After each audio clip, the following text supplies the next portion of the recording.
हे पालिकेमध्ये 6 टर्म नगरसेवक राहिलेत।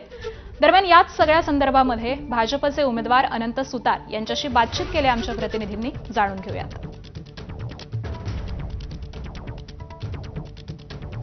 आपल्याला अनंत सुतार आहेत सर, काय म्हणाल की 6 टर्म तुम्ही नगरसेवकात परत एकदा उभा राहिलेला आहात। नवी मुंबई महानगरपालिकेच्या स्थापना झाली 1995 ला। 2000 ला मला उमेदवारी मिळाली आदरणीय गणेश नाईक साहेबांच्या नेतृत्वाखाली। तेव्हापासून मी आजपर्यंत नॉनस्टॉप नगरसेवक आहे।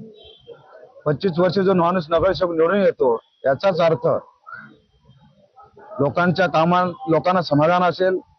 प्रत्येक व्यक्तीशी माझा वैयक्तिक संबंध आहे। मी या पॅनलच्या बाबतीत तुम्हाला सांगतो, हा पॅनल 4 पद्धतीने घेरलेला आहे बघा।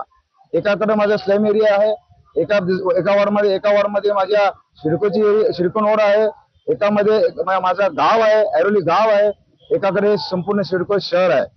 म्हणजे या मूलभूत गरजा असलेल्या संपूर्ण 4 पॅनलमध्ये 4 नगरसेवकांना काम करायचं आहे विविध प्रकारचं।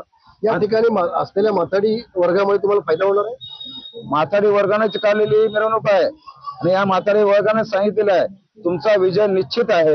या माथाडी वर्ग आणि सदाभाऊ ज्याच्या पाठीशी उभे असतात त्यांचा विजय निश्चित आहे। मी आजपर्यंत हे पाहिलेलं आहे। ऐरोलीमध्ये विशेषतः आपण पाहिलं तर शिवसेनेचा बालेकिल्ला ओळखला जातो, मतदान जास्त आहे, काय म्हणाल? त्या बालेकिल्ल्यात आम्ही पण होतो, त्या बालेकिल्ल्यात आम्ही राहिलेलो आहोत। आता बालपण राहिलेलं नाही, किल्ला पण राहिलेला नाही, आता बालिश झालेले आहेत ते। या नवी मुंबईमध्ये ओनली फॉर फक्त गणेश नाईक। म्हणून मी तुम्हाला सांगतो, येणारी महापालिका सुद्धा भारतीय जनता पार्टीचीच असेल आणि कमल कमल कमल आणि कमलच फुलेल हा माझा विश्वास आहे। ऐरोली मतदारसंघामध्ये असेल सर्व ठिकाणी भाजपचा कमळ फुलेल अशा प्रकारचा विश्वास अनंत सुतार यांनी व्यक्त केला आहे। विनायक पाटील, एबीपी माझा, नवी मुंबई।